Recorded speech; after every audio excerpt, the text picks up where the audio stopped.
Welcome! In front of me I have Xiaomi Watch 2 Pro and I'm gonna show you how to uninstall applications on this watch. First, we need to wake up the screen on our watch, and you can do it by pressing any of the buttons or by tapping on the screen. After you wake up the screen, press the crown button to open the menu. Now, scroll through the menu, find the icon of the application you want to uninstall, and once you find the icon, press and hold on it, and then you will see this pop-up on the screen.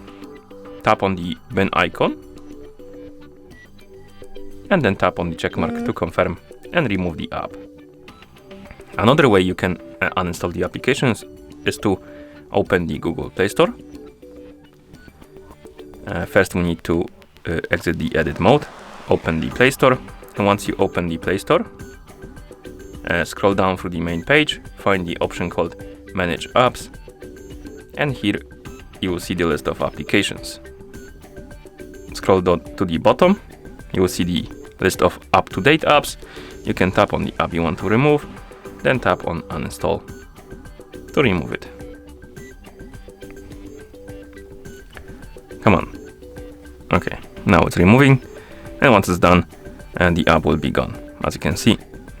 And that's how you uninstall applications on this watch. Thank you for watching. If you found this video helpful, please consider subscribing to our channel and leaving a like on the video.